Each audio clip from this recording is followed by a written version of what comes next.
एक मोठी आणि दिलासदायक बातमी समोर येत आहे।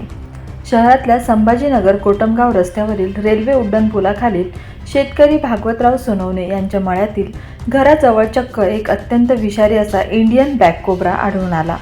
अचानक घरात आणि परिसरात हा अजस्त्र नाग निघाल्यामुळे नागरिकांमध्ये एकच भीती पसरली होती। परंतु अशा या संकट समयी शेतकरी भागवतराव सोनवणे यांनी दाखवलेली सतर्कता आणि तत्काळ सर्पमित्र दीपक सोनवणे यांना दिलेली हाक अत्यंत महत्त्वाची ठरली। क्षणाचाही विलंब न लावता सर्पमित्र दीपक सोनवणे यांनी घटनास्थळी धाव घेतली आणि आपल्या अफाट कौशल्याने व संयमाने या ब्लॅक कोब्राला कोणतीही इजा न पोहोचवता यशस्वीरित्या रेस्क्यू केले।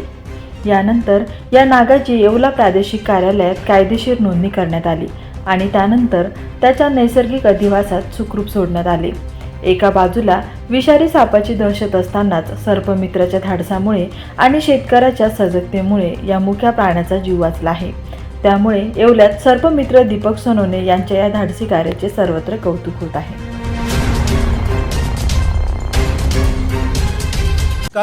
मी भागवतराव सोनवणे, कोटमगावच्या उड्डाणपुलाजवळ माझी शेती आहे। शेतात काम करत असताना माझ्या काही सहकाऱ्यांना एक 5-6 फूट लांबीचा असा कोब्रा दिसला आणि त्यांनी तत्काळ मला ते सांगितलं आणि सांगितल्यानंतर मी परिस्थितीचं गांभीर्य ओळखून 1926 जो आपला टोल फ्री क्रमांक आहे वन खात्याचा, तर त्यांना फोन करणारच होतो। आणि ते फोन करण्याच्या अगोदर माझ्या लक्षात आलं की आपल्या येवला तालुक्यातील सर्पमित्र म्हणून अतिशय चांगलं काम करणारे दीपकराव सोनवणे आहेत, तर त्यांना एक फोन करून बघू। तर मी त्यांना फोन केला आणि फोन केल्यानंतर मोजून 9 मिनिटाच्या आतमध्ये ते इथं आले आणि त्यांनी त्या नागाला म्हणजे एकदम सुरक्षितरित्या त्याला कुठलीही इजा होऊ न देता अतिशय चांगल्या पद्धतीने त्याला रेस्क्यू केलेलं आहे आणि ते आता त्याला घेऊन एका जंगल परिस्थितीमध्ये फॉरेस्टमध्ये ते कुठेतरी सुरक्षित ठिकाणी त्याला ते सोडणार आहेत।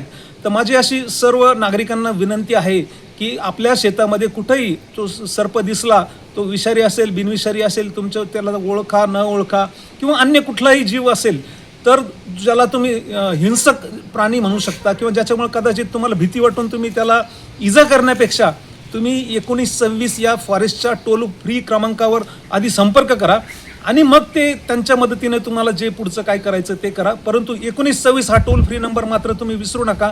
आणि सर्पमित्र म्हणून आपले जे दीपकराव सोनवणे इथं तातडीने उपस्थित झाले आणि त्यांनी जे काम केलं त्याच्याबद्दल मी त्यांचा आभारी आहे आणि त्यांच्या कामाला मी शुभेच्छा देतो।